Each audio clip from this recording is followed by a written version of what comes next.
How do you feel about being one of the few privileged? You're not gonna like what I have to tell you. I come from Huntington, Oregon, a very small town. My father was an illegal immigrant who worked at the gas station, pumping oil and cleaning windshields 10 hours a day. My mother, she served at the deli. It was not an easy start. I hated the place. Worked my ass off to get through Portland State University while delivering pizza on weekends. But I did well there. After graduation, I was accepted into Cornell's MBA with a full NSH scholarship. And then straight into Wall Street. No silver spoon, no privilege, only hard work. Okay. But while others are kicked out of their houses, you're making millions. Do you feel this is fair? You come from a well-off family. I know it by the way you talk. Fuck you and your insinuations. I am the true American dream. All your comments about fairness might sound good for your friends, preppy East Coast intellectuals, raised in affluent families, but guess what? I've earned every cent and I've paid all my taxes. I work more than 70 hours a week, spend more nights in a plane than at home, and I barely see my children. And you know what? It is not enough. If I don't make my budget, I'm gone. If my department does not make the budget, I'm gone. And if the world falls into recession, I'm gone. You eat what you bring. Okay. But don't you think you live in an ivory tower, isolated from the struggles and sufferings of the common people? Wall Street is a true meritocracy. Nobody cares who you are or where you come from. It's a very open-minded environment. For example, I belong to the bank's LGBT network, and I've never felt the kind of hostility one finds out there in the world. Most of us come from low-income families, and nobody gives a shit. Your questions show you're full of prejudices. Most of you artists and intellectuals come from middle class, comfortable backgrounds, and you find us vulgar. You hate people like me making real money, people that were not raised in the cultural elite and do not share your entertainments. Perhaps. But you are perceived as the masters of the universe. Is there any truth in that perception? You don't want to understand how Wall Street works. This is tough, you know. Very tough to get in, very tough to hold on. And when it's as good as his last deal, there's no friends and just shit life. And you're alone to make it or break it. No, we're not masters of the universe. Fucking sweatshop workers we are.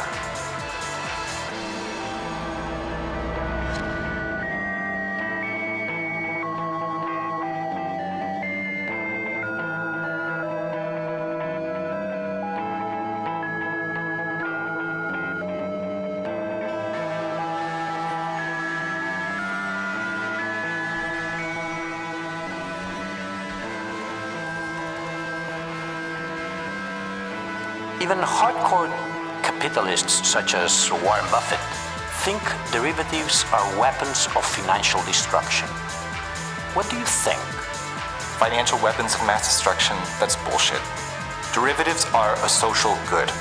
Everybody uses derivatives. There isn't a single Fortune 500 company that doesn't manage risk through derivative instruments. They are essential for a global economy to function efficiently, truly essential. That's a strong statement. Derivatives were responsible for the deepest economic crisis in history. No, they had nothing to do with the financial crisis, save perhaps the failure of AIG. Mortgage-backed securities and collateralized loan obligations technically aren't derivatives. Let's be serious. The Dodd-Frank Wall Street Reform and Consumer Protection Act treat derivatives and securitization separately for a good reason. Sure, derivatives have implicit leverage, and that's their inherent risk, but margin requirements and bank supervision limit those risks unless there's fraud. Disasters occur when leverage is too high even before considering derivatives. That was the case in the long-term capital management hedge fund collapse. But then, what was the source of the problem in your opinion? The 2008 financial crisis was a lending problem. For years, banks had been selling mortgages to super low credit borrowers. That was crazy, and once known, investors stopped funding them. The crisis was the result of extremely high leverage and rapid depreciation of the value of mortgage-backed securities and CLOs. Not because of derivatives. Synthetic mortgage-backed CLOs, which are derivatives, were a very small part of the problem. People talk about things that they do not understand. But as my boss used to say, in God I trust, the rest bring me data. The press dislikes facts and data because they frequently kill their wonderful fairy tales. Fine. But in the case of Lehman Brothers, derivatives played a big role in its collapse. Well, Lehman's case is interesting. Liquidating Lehman's humongous derivatives books scared the shit out of regulators, but proved overblown. The books were concentrated in interest rate swaps and corporate CLOs, which are quite liquid. A different issue were the credit default swaps on Lehman, which at the time amounted to $400 billion compared with its $150 billion of debt outstanding. But to prove my point, CDSs were settled with relatively small consequences because very few market participants had made large one-sided bets. And do you think the new regulation will help avoiding a new systemic crisis? We're an overregulated business. It's nuts. Our bank hires more than 100 lawyers just to make sure we comply with regulatory requirements. And most new regulations simply don't work. Take Title VII of the Dodd-Frank Act, which regulates OTC derivatives. It's just the result of our government's distrust of financial institutions. And they're making fools out of themselves. Government simply does not have the technical capabilities nor the resources to set margin rules of complex derivative contracts. And by the way, why should governments know better than the market?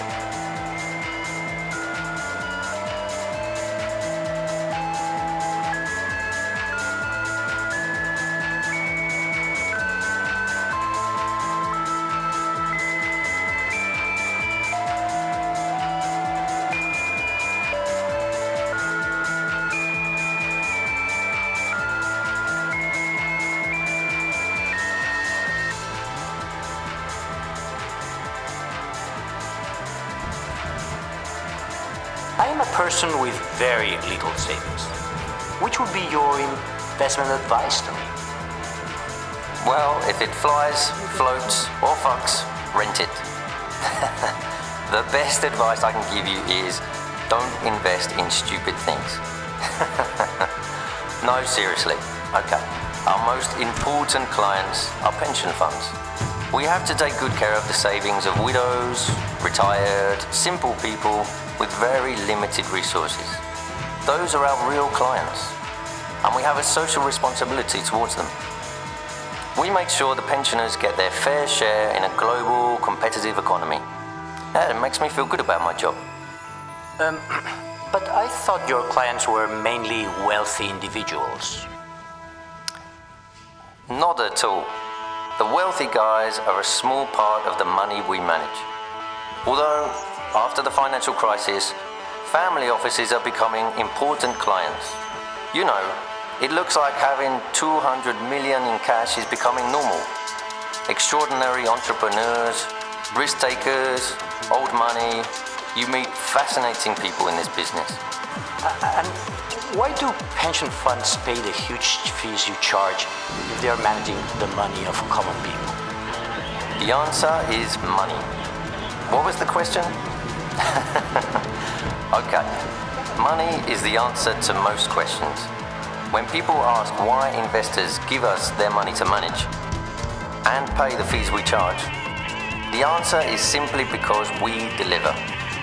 We have a strong culture of putting our clients' interest first and delivering top-tier performance. But don't you find bankers' compensation outrageous? Couldn't they do the same job with lower bonuses? Well, bankers' compensation is determined by the market for talent.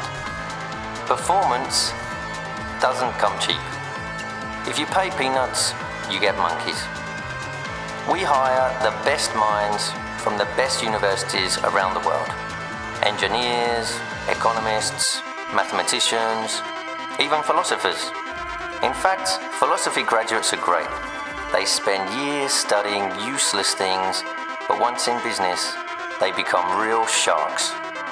Greedy people, those philosophers. They never go back to Kant. But we have to put real money on the table. Money is the great talent allocator and creates a virtuous circle. The more in-house talent you have, the more money is made, which brings in even stronger talent. So, which is the trick for succeeding in this very profitable business? Okay, the three secret ingredients in our business are best in-class performance, great talent, and the highest ethical standards. Oh, and sorry, a fourth one. Having a strong corporate culture. You know what culture is, right? It's what people do when the boss isn't looking.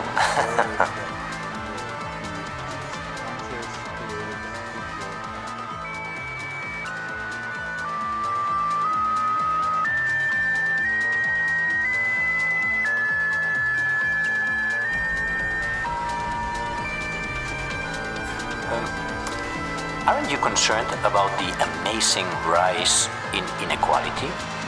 The idea that capitalism fosters inequality is ridiculous. I'm frequently shocked by claims made by seemingly informed people. Inequality is one of them.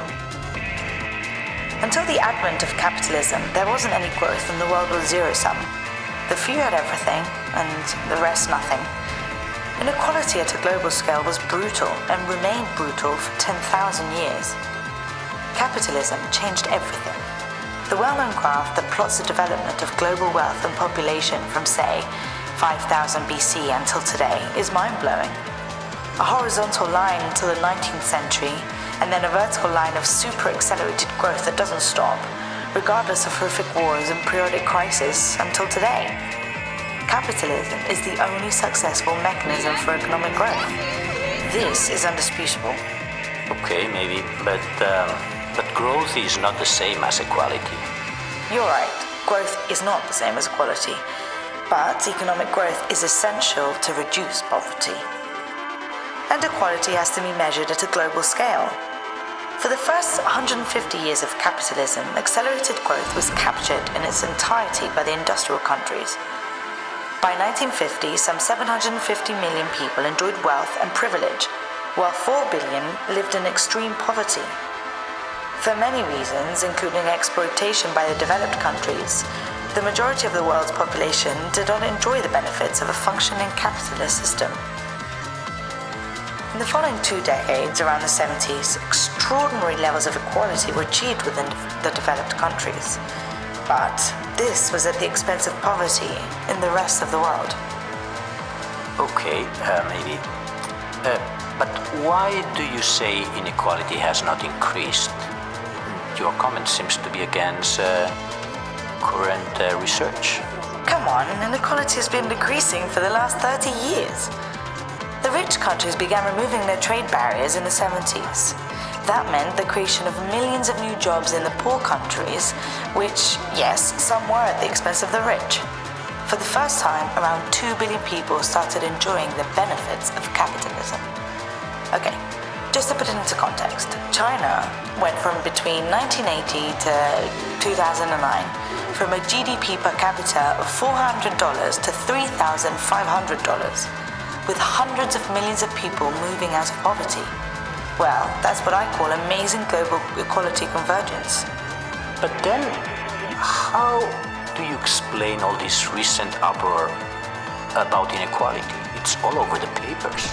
It's a rich country's problem.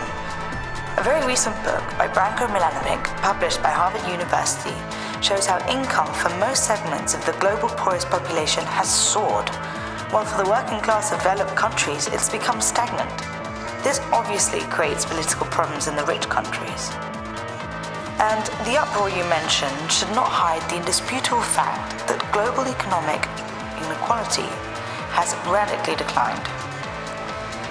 And what do populist conservatives and leftists alike ask for? To stop what's going on, to bring back trade barriers, to stop capitalism improving the lives of billions in the hope that it will help sustaining the privileges of developed countries. That is extremely reactionary. Okay, perhaps.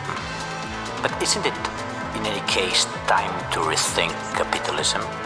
The risk to the path towards further equality is not capitalism, but nationalistic populism. You see, developed countries with 15% of world's population still account today for 60% of global income. And this is why China and India are such wonderful stories.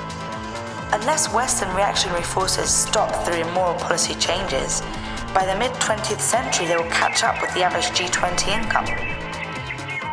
Let's not kid ourselves. This is a battle between rich and poor countries. The poor need open access to our markets in order to grow, and the rich want to close trade and immigration to sustain their middle-class privileges. By defending those privileges, right and left politics alike are on the side of the rich. Liberal capitalism is on the side of the poor.